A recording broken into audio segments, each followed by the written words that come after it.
Block Kashipur panchayat ମନୁଷୁଆ ଦାବି ନେଇ ଆସିଥିଲୁ।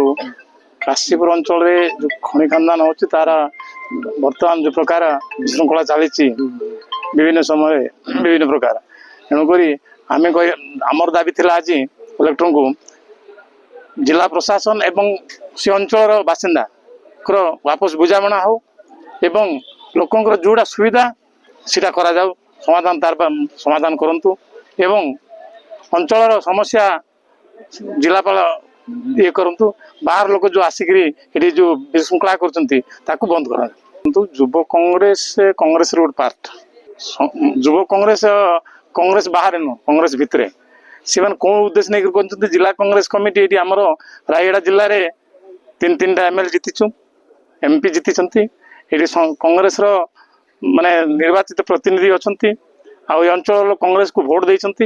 ସେମାନେ ନିର୍ବାଚିତ ଯାଇକରି ଆମର ବିଧାନସଭା ଏବଂ ପାର୍ଲାମେଣ୍ଟରେ ଅଛନ୍ତି। ଏଣୁକରି ଏ ଅଞ୍ଚଳରେ ସେମାନେ ଯାହା ନିଷ୍ପତ୍ତି ନେବେ ସେଇଟା ହିଁ କଂଗ୍ରେସ ଲୋକଙ୍କ ପାଇଁ ହେବ, ଏ ଅଞ୍ଚଳର ଲୋକଙ୍କୁ ଗ୍ରହଣୀୟ ହେବ। ସେ ପଦଯାତ୍ରା ପାଇଁ ସେ କଣ ପଦଯାତ୍ରା ଆମେ ଜାଣିନୁ।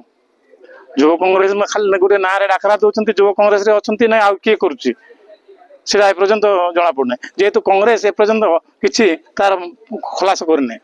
ଆପଣ ଜଣେ କର୍ମୀ, ଆପଣଙ୍କର ଆମେ ଶୁଣନ୍ତୁ, କଂଗ୍ରେସର କହିଲି ପରା, କଂଗ୍ରେସର ଗୋଟେ ଅଙ୍ଗ ହଉଛି ଯୁବ କଂଗ୍ରେସ, ମହିଳା କଂଗ୍ରେସ, ଛାତ୍ର କଂଗ୍ରେସ, ଏ ଯାକ ସବୁ କଂଗ୍ରେସର ତଳେ।